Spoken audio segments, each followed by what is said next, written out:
Fala galera, seja você bem-vindo ao canal. Vamos falar sobre.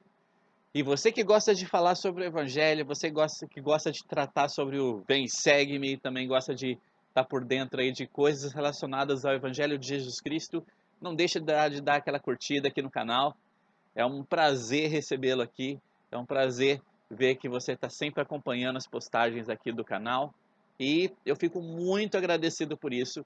Deixa seu comentário aqui embaixo, dá aquela super curtida aqui no canal e compartilha também com seus amigos, beleza? Para que todos aí possam ter a chance também de se inscrever aqui no canal e ficar por dentro do que está acontecendo aqui. Tem sempre novidade, alguma novidade acontecendo, e eu faço questão de estar sempre postando alguma coisa nova aqui para que todos nós possamos conhecer um pouquinho mais sobre o Evangelho de Jesus Cristo também, ok? Eu sempre deixo também, galera, um link aqui na descrição sobre os vídeos da Liga da Justiça Sud. Então não esqueça também de dar uma olhada nesses vídeos, né? Eu acho que vale a pena você também dar uma olhada e também se inscrever no canal da galera, beleza? Para a gente ajudar esses canais a crescerem no YouTube. Já estão crescendo bastante, né? Mas que eles possam crescer mais e mais, beleza? Hoje nós vamos ter a chance de falar um pouquinho sobre Êxodo, capítulo 24, e depois a gente dá uma pulada de 31 até o 34. Por que, na verdade, isso vai acontecer? A gente vai ter uma chance aí de falar um pouquinho sobre Moisés recebendo os mandamentos e também a atitude da galera, do grupo que estava com Moisés, enquanto Moisés estava falando com Deus lá no Monte Sinai. A gente vai ter a chance de falar um pouquinho sobre isso hoje, ok? Então vamos lá, vamos deixar de delongas e vamos passar para o que é importante aqui. Para começar, eu sempre gosto de falar um pouquinho da parte histórica do que estava acontecendo, né? Então, a gente vai começar um pouquinho com essa parte. Então, Êxodo 24, lá do capítulo do versículo 1 até o 5, Moisés ele tinha descido do monte Sinai e ele ensinou então a lei de Deus ao seu povo. E eles se comprometeram a obedecer essa lei. Depois Moisés escreveu todas as palavras do Senhor que ele tinha falado com Moisés, né? Antes de o povo fazer formalmente o convênio com Deus, Moisés edificou um altar e instruiu alguns rapazes a maneira de fazer holocaustos e sacrifícios de bezerros. Então, na verdade, o que Moisés estava começando a instituir ali seria a questão de como fazer sacrifícios ao Senhor, e esses sacrifícios continuariam acontecendo por um bom tempo depois. Lá no versículo 7 e 8 fala o seguinte: E tomou o livro do convênio e o leu aos ouvidos do povo. E eles disseram: Tudo o que o Senhor falou, faremos e obedeceremos. Então, olha a atitude do povo aqui, né? A partir do momento que Moisés leu para eles sobre as coisas do convênio, olha a atitude deles. Tudo que o Senhor falou, faremos e obedeceremos. Então, eles fizeram um convênio com o Senhor, eles fizeram um acordo com Ele aqui. E é interessante a gente poder notar o que é um convênio com o Senhor. Quando a gente está falando de convênio, a gente está falando sobre um acordo que estamos fazendo com o Senhor. E por que esse acordo é tão importante? Porque ele é feito em duas partes. É a minha parte, onde eu prometo algumas coisas ao Senhor, e a parte do Senhor, nesse contrato, onde ele promete bênçãos relacionadas a esse convênio. E quando nós fazemos esse acordo e nós falamos, ok, nós vamos obedecer a esse acordo, nós estamos então dispostos a receber as bênçãos do Senhor. Então tomou Moisés aquele sangue e aspergiu-o sobre o povo e disse: Eis aqui o sangue do convênio que o Senhor fez convosco sobre todas essas palavras. Esse ato, né, de espargir o sangue sobre o povo, esse ato ele simbolizava que o povo então podia receber as bênçãos da expiação de Cristo, por meio do convênio que eles tinham acabado de fazer. Tem uma citação bem interessante aqui da Aliarona de 2012, que fala o seguinte: a maioria de nós compreende claramente que a expiação é para os pecadores. Eu não tenho certeza, porém, se sabemos e compreendemos que a expiação também é para os santos. Olha que interessante isso. Porque quando a gente pensa em expiação, a gente fica naquela história de pensar que, poxa, a expiação é para combater os pecados que eu estou cometendo.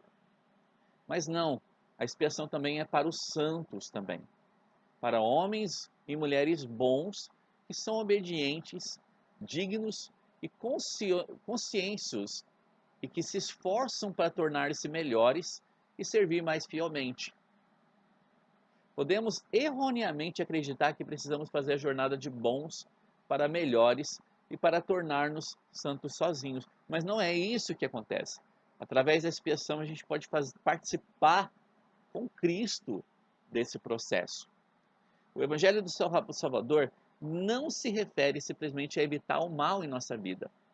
Ele também se refere essencialmente a fazermos o bem e nos tornarmos bons. E a expiação nos ajuda a vencer e a evitar o mal e fazer o bem e tornar-nos bons. O poder capacitor da expiação de Cristo nos fortalece para fazermos coisas que jamais faríamos por nós mesmos. Eu gostei muito dessa parte, porque esse poder capacitador da expiação, ele possibilita para que nós possamos fazer coisas que não poderíamos fazer sozinhos. Então que possamos lembrar disso, né? Que a expiação não é somente para pecadores, a expiação também é para aqueles que estão procurando fazer o bem, que estão procurando fazer as coisas certas também. Lá em Êxodo 24, de 12 a 18, fala sobre Moisés quando ele subiu ainda mais alto na montanha para receber a lei do convênio escrita por Deus em tábuas de pedra. E lá Moisés passou 40 dias no Monte Sinai, recebendo então instruções do Senhor. Becky Craven, lá da presidência da Geral das Moças, ela era a segunda conselheira, ela falou o seguinte, sobre todo esse cenário que está acontecendo aqui. Se não formos cuidadosos ao viver nossos convênios com exatidão, nossos esforços descuidadosos ou descuidados podem eventualmente nos levar a caminhos proibidos. Há um caminho cuidadoso e um caminho descuidado para todas as coisas. Então, olha que interessante que ela fala, né? Há um caminho cuidadoso e um caminho descuidado para todas as coisas, incluindo viver o Evangelho. Ao ponderarmos nosso compromisso com o Salvador, estamos sendo cuidadosos ou estamos sendo descuidados? Pensa nessa pergunta, né? Será que nesse caminho, nesse percurso que nós estamos fazendo para seguir o Salvador, estamos sendo cuidadosos ou descuidados? Então, devido à nossa natureza mortal, não racionalizamos, às vezes, o nosso comportamento, frequentemente nos referindo às nossas ações como sendo mornas ou misturando algo bom com algumas vezes alguma coisa que não é tão boa. Todas as vezes que dizemos entretanto, exceto ou mais, quando falamos sobre seguir os conselhos dos líderes profetas ou viver cuidadosamente o Evangelho, estamos na verdade dizendo: este conselho não se aplica a mim.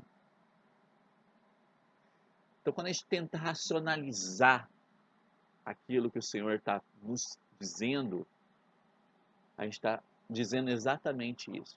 Esse conselho não se aplica à minha pessoa.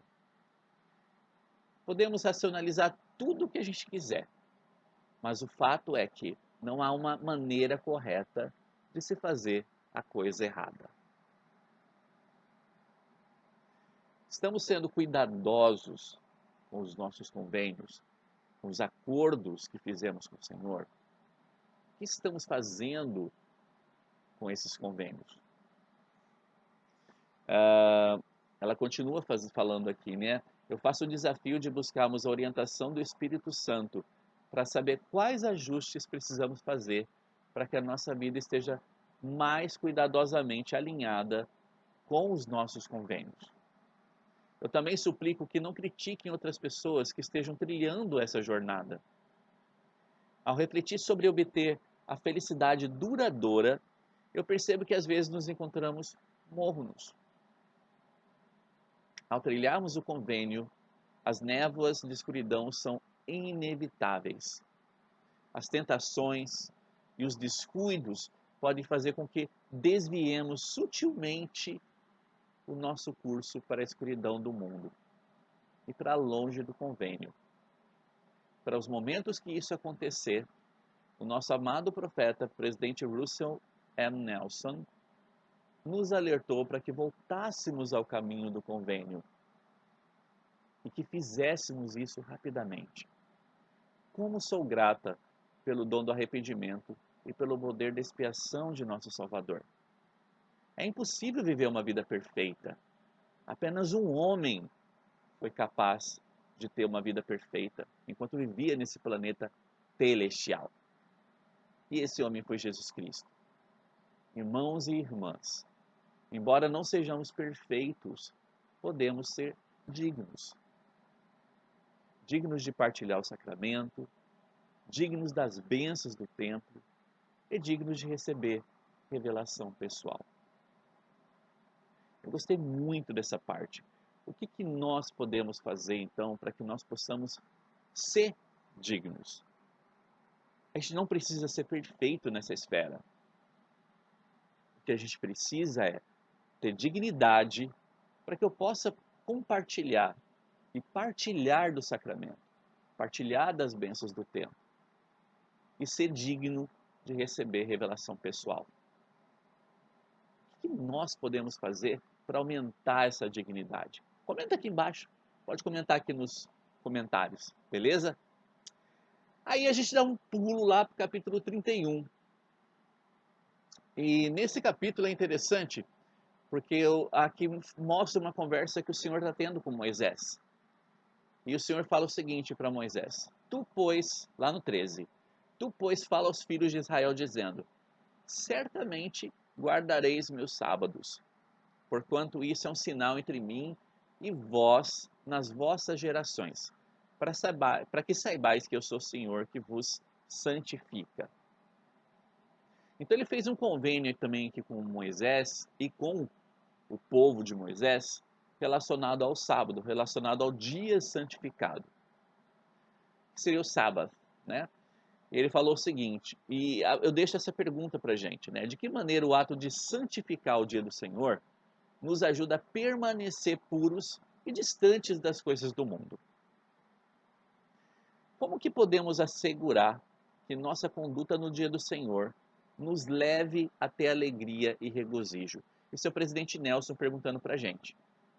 Além de ir para a igreja, tomar o sacramento e ser diligente em nosso chamado específico para servir, que outras atividades nos ajudariam a tornar o dia do Senhor deleitoso para nós? Que sinal daremos ao Senhor para mostrar o nosso amor por Ele?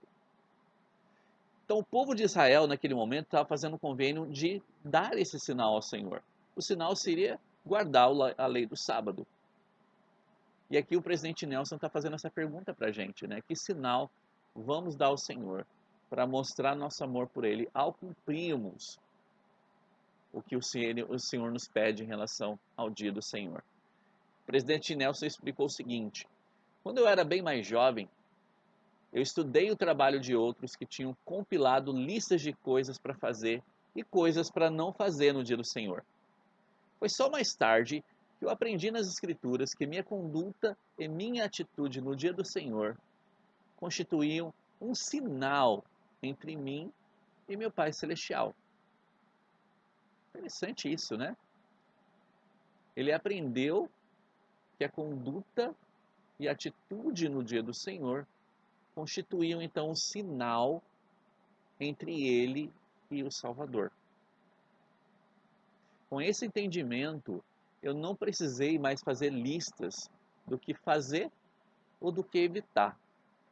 Quando eu tinha que tomar a decisão sobre uma atitude ou uma atividade, ser ou não ser adequada para o dia do Senhor, eu simplesmente me perguntava: que sinal eu quero dar a Deus? Essa pergunta fez com que minhas escolhas para o dia do Senhor ficassem bem claras. Isso é uma citação da Liahona de maio de 2015.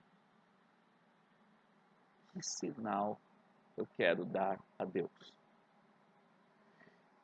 Como é que ter esse tipo de atitude, ou ter esse tipo de pensamento em nossa mente, pode nos ajudar em relação ao que faremos ou deixaremos de fazer no dia do Senhor? Dá uma comentada aí embaixo. O que você acha? Como é que esse tipo de pergunta pode te ajudar na hora de tomar decisões do que você deve ou não deve fazer?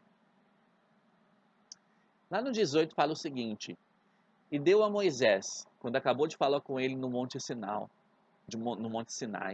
as duas tábuas do testemunho, tábuas de pedra escritas pelo dedo de Deus. Então, para a gente entender um pouquinho isso aqui, sobre a questão de o que foi dado realmente para Moisés, né? Porque às vezes é falado sobre tábua, às vezes é falado sobre pedra. O que foi dado para Moisés, na verdade? Então, quando Moisés desceu do monte, ele trouxe a lei gravada em tábuas de pedra. Depois de descobrir que os israelitas quebraram o convênio que fizeram, Moisés então quebrou as tábuas. Isso também está aqui em Êxodo 31. Posteriormente, Deus ordenou a Moisés que fizesse um outro conjunto de tábuas, de pedra também, e o levasse de volta à montanha. Isso está lá no capítulo 34. E a tradução de Joseph Smith esclarece que o primeiro conjunto de tábuas de pedra incluía as ordenanças da Santa Ordem do Sacerdócio de Melquisedeque. Então essas tábuas de pedra que foram quebradas por Moisés, porque os santos estavam quebrando os convênios quando ele desceu do Monte Sinai, incluía então as ordenanças do sacerdócio de Melquisedeque. O segundo conjunto de tábuas incluíam tábuas de pedra, né, incluía a lei de um mandamento carnal. Então essa era uma lei menor administrada pelo sacerdócio menor, que tinha como objetivo preparar os israelitas para a lei maior e para o sacerdócio maior, e assim serem admitidos mais plenamente na presença de Deus. Então, o que a gente precisa entender aqui sobre essas tábuas de pedra é que as primeiras que foram quebradas por Moisés continham uma lei maior, que era relacionada ao sacerdócio de Melquisedeque. E o que sobrou para eles, que foram as segundas, né, tábuas de pedra, era relacionado ao sacerdócio arônico, ou seja, era tudo que seria preparatório para que eles pudessem receber uma lei maior depois. Então, o que ficou para eles foi uma preparação para uma lei maior, que seria a lei de Cristo depois, né? Então, Moisés passou 40 dias e 40 noites lá no Monte Sinai. E o povo começou então a questionar: o que aconteceu com Moisés? O que será que teria acontecido com ele? E lá no 32 começa a relatar isso. E é até engraçado ver como que o povo perdeu o foco tão rápido aqui, né? E fala o seguinte, lá no versículo 1 até 6.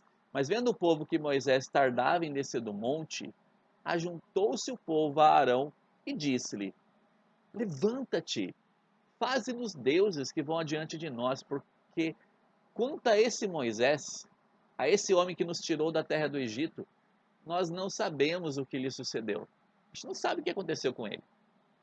E Arão lhes disse: arrancai os pendentes de ouro que estão nas orelhas de vossas mulheres e de vossos filhos e de vossas filhas e trazei-mos. E o povo ficou desesperado então, né? Então todo o povo arrancou os pendentes que estavam nas suas orelhas e levaram a Arão. E ele os tomou de suas mãos e deu a forma ao ouro com o buril e fez dele um bezerro de fundição. Então disseram: estes são os teus deuses, ó Israel, que te tiraram da terra do Egito. E Arão, vendo isso, edificou então um altar diante deles. E Arão apegoou e disse: amanhã será festa, Senhor. E no dia seguinte, madrugaram e ofereceram holocaustos e trouxeram ofertas pacíficas E o povo assentou-se a comer, a beber, e depois levantaram-se para se divertir. Como as pessoas esquecem as coisas tão rápido?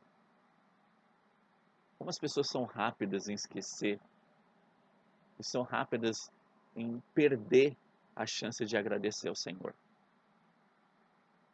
Arão, a quem Moisés tinha deixado no comando, tentou racionalizar que essa era uma festa para o Salvador, era uma festa para Jeová, a quem eles celebravam então com holocausto, com comida, bebida, com folga, diante ali do bezerro. Talvez tenha sido a intenção primeira de Arão prover uma imagem visual, né, para tentar fazer a fé no Deus verdadeiro, tornar essa fé um pouquinho mais viva, né, e que essa fé pudesse voltar ao meio do povo. Mas nós não sabemos a verdade porque Arão agiu dessa forma. Por certo, não foi totalmente sem retidão. Aparentemente foi um desafio muito maior tirar o Egito de Israel do que tirar Israel do Egito. Isso está lá no... Isso foi falado por Dick Kelly Ogen. Tá lá ele comentando sobre o Velho Testamento em 2013. Por que vocês acham que os israelitas interromperiam sua aproximação com Jesus Cristo, porque era isso que estava acontecendo antes, e em vez disso, dirigiram sua atenção e devoção a um bezerro de ouro? Por que será que isso aconteceu? Lá no versículo 7 fala o seguinte: então disse o Senhor a Moisés: vai, desce, porque o teu povo, que fizeste subir do Egito, se corrompeu e se desviou depressa do caminho que eu lhes tinha ordenado. O Senhor sabia de todas as coisas e falou para Moisés: vai lá, dá um jeito nesse povo. Lá no Milagre do Perdão, na página 48, fala o seguinte: os ídolos ou os falsos deuses modernos podem assumir formas mais variadas, tais como roupas, casas, negócios, máquinas, automóveis, barcos e inúmeros outros desvios que conduzem para longe da trilha que leva à divindade. Que diferença faz que o objeto de adoração não tenha a forma de um ídolo? Muitas vezes o ídolo, na verdade, não é um material, não é uma coisa física, mas é uma outra coisa que nós estamos dando muito mais ênfase ou foco do que as coisas principais que nós precisamos dar. Infelizmente, há em nossos dias milhões que se curvam perante imagens de ouro, de prata, de madeira, de pedra e de barro. Porém, a idolatria que mais nos preocupa neste momento é a adoração de outros deuses. É uma adoração consciente de outros deuses. Alguns são de metal, de veludo, seja lá o que for. Mas eles não são feitos à imagem de Deus ou do homem, mas são desenvolvidos para proporcionar conforto e satisfação ao ser humano, para satisfazer as suas necessidades, ambições, paixões e seus desejos. Alguns não têm forma física, alguns são intangíveis. Como é que a gente pode descobrir, ou como é que a gente pode garantir que nós não estamos adorando a deuses que não são tangíveis?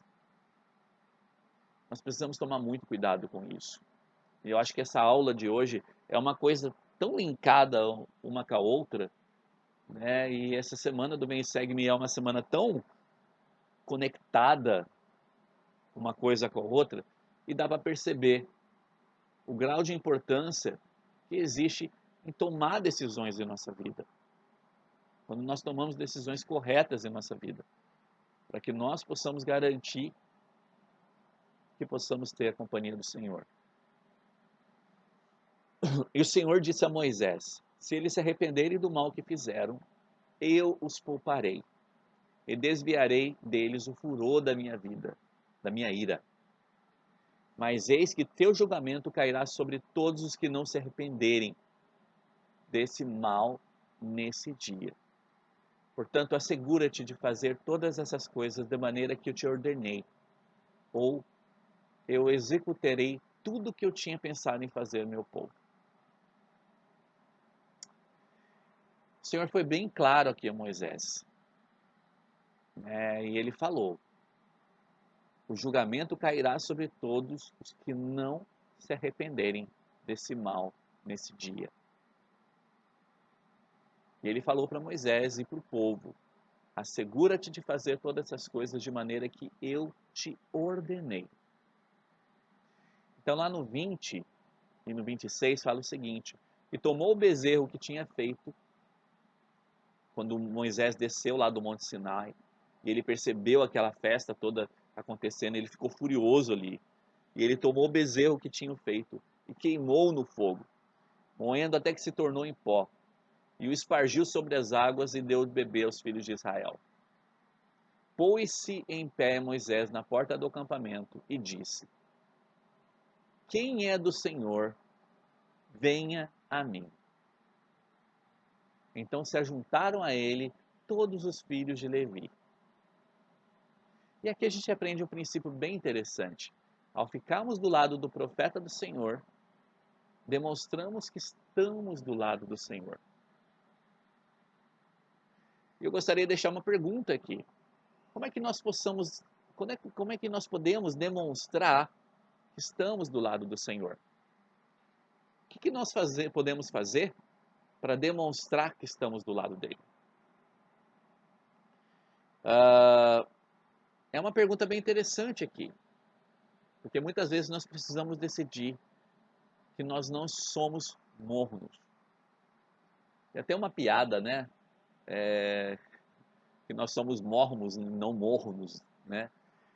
E é uma coisa que a gente precisa decidir, não ser morno. A gente precisa tomar essa decisão hoje, de que lado eu estou. Assim retornou Moisés ao Senhor e disse: ora, este povo pecou grande pecado, fazendo para si deuses de ouro. Agora, pois, Senhor, perdoa o teu pecado. Senão, risca-me, peço-te do teu livro que escreveste.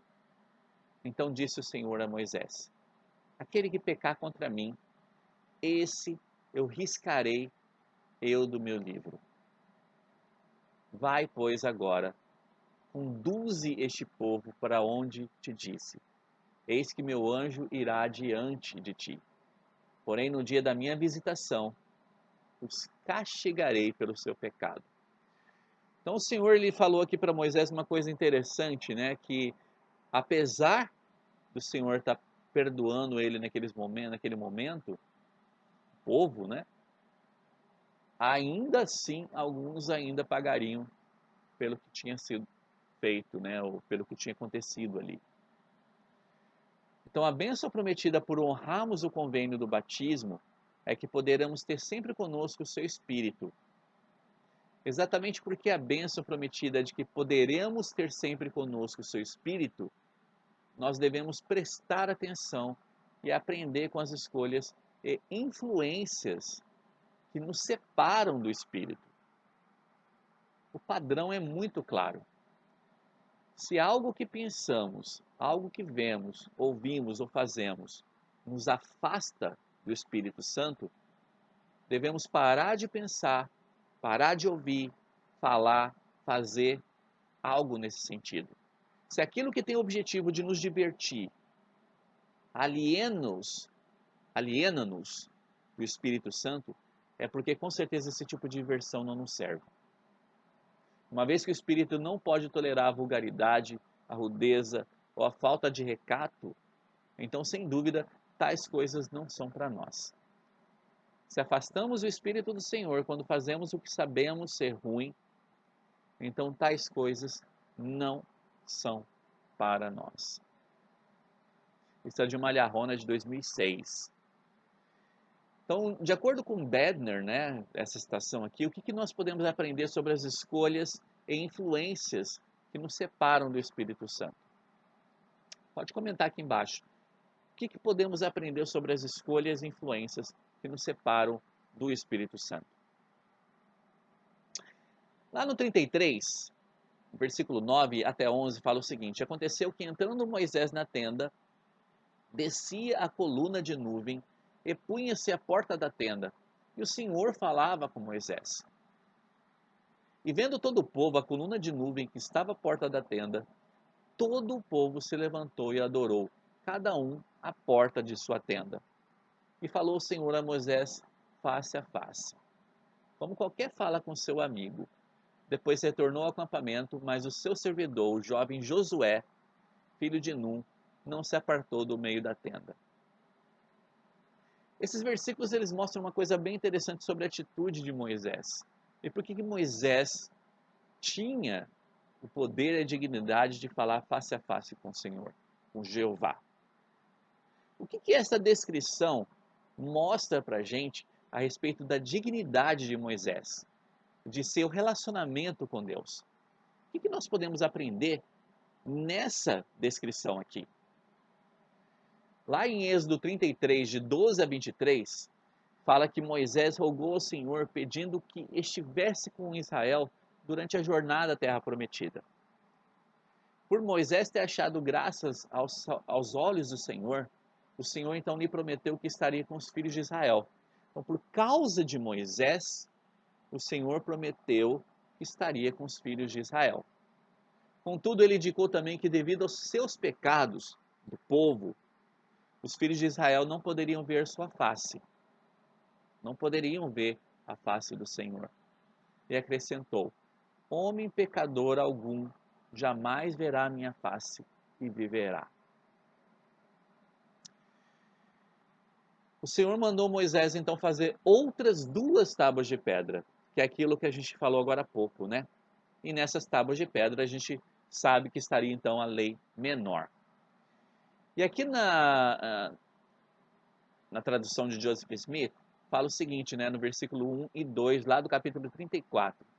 E então disse o Senhor a Moisés: lava para ti 2 outras tábuas de pedra, como as primeiras, e eu escreverei também nelas as palavras da lei, tal como estavam escritas primeiramente nas tábuas que tu quebraste. Então ele iria escrever as palavras da lei, a lei de Moisés.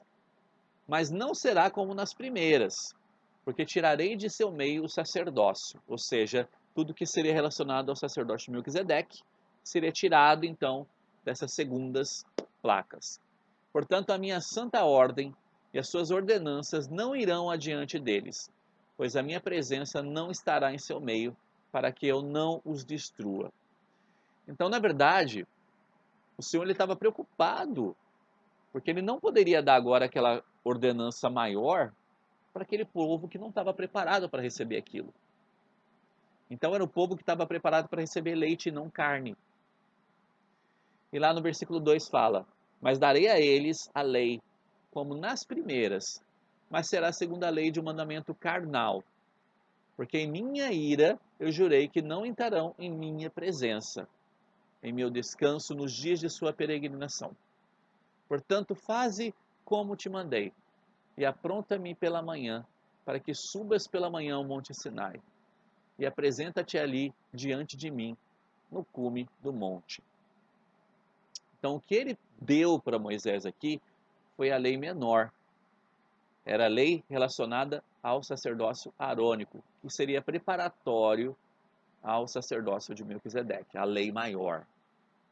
Então, a lei de um mandamento carnal se refere ao que conhecemos como o evangelho preparatório, que inclui os princípios de obediência e de sacrifício. Essa lei, ela veio a ser conhecida depois como a lei mosaica.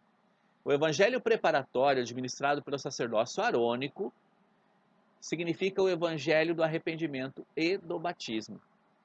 E esse evangelho, né, esse sacerdócio arônico, ele também continuou com os filhos de Israel.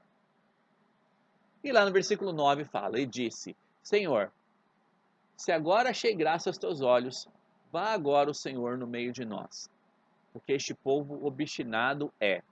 Porém, perdoa a nossa iniquidade e o nosso pecado, e toma-nos por tua herança. Moisés ele estava o tempo todo preocupado com o povo ali. O que ele poderia fazer para tirar a penalidade que esse povo iria receber do Senhor? O que nós aprendemos aqui sobre o papel de liderança de Moisés? O que você aprende sobre o fator liderança quando mostra a preocupação genuína que Moisés tinha em relação ao seu povo? O que nós podemos aprender sobre isso? Do versículo 10 a 35, lá do capítulo 34, o Senhor respondeu à súplica de Moisés, declarando que Israel seria seu povo se eles cessassem de fazer e adorar ídolos e guardasse seu convênio e obedecesse a seus mandamentos. Então Moisés desceu do monte Sinai e ensinou então as palavras do Senhor ao seu povo.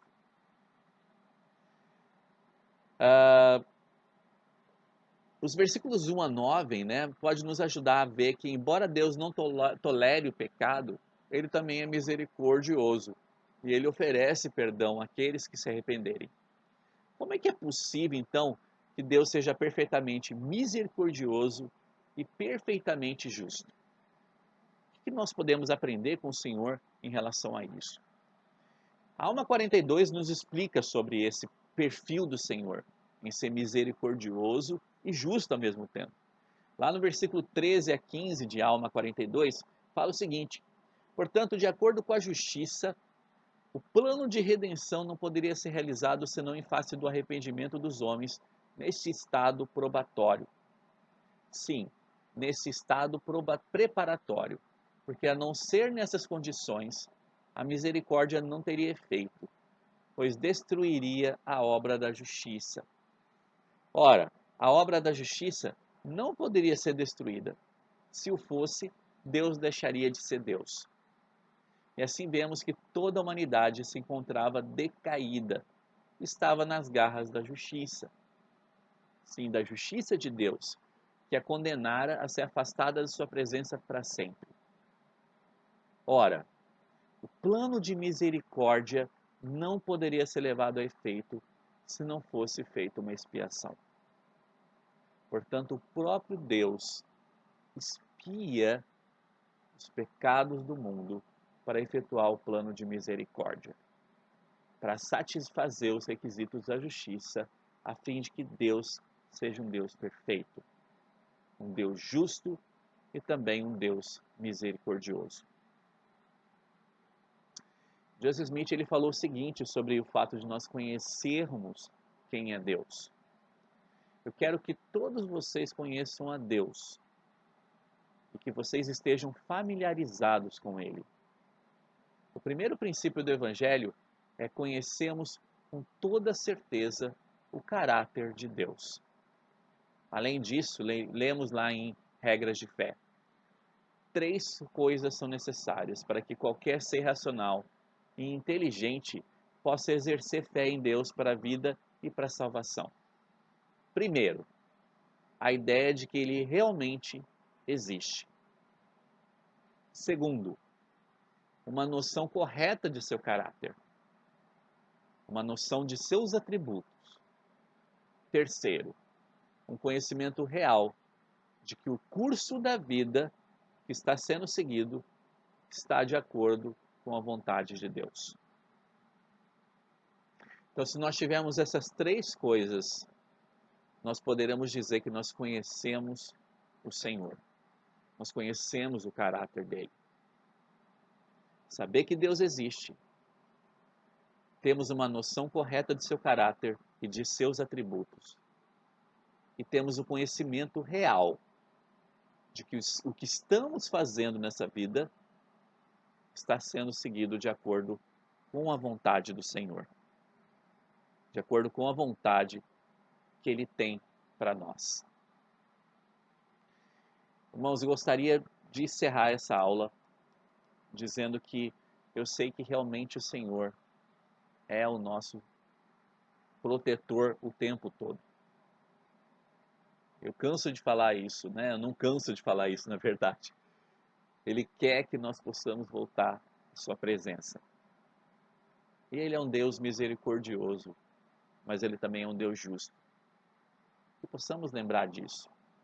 Possamos lembrar que Ele quer que possamos voltar à presença dEle. Ele nos deu tudo o que nós precisamos saber e fazer para que possamos voltar à presença dEle. Eu espero que com essa aula a gente possa ter aprendido um pouquinho sobre a natureza dos convênios e por que eles são tão importantes. Sobre a questão de não adorar a ídolos, não precisa ser ídolo material, mas não adorar a qualquer tipo de ídolo, né, para que nós possamos saber fazer as melhores escolhas em nossas vidas. E que possamos, então, ter a chance de conhecer o Salvador, que é isso que a gente viu aqui por último. Eu gostaria de deixar essa aula com vocês, e meu amor e por essas coisas. Obrigado pela sua participação, obrigado pelos seus comentários. Eu amo os comentários de vocês, que vocês sempre colocam.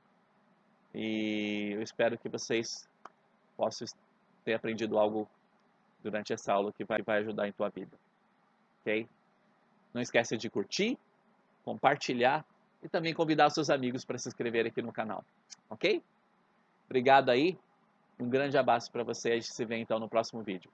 Tchau, tchau.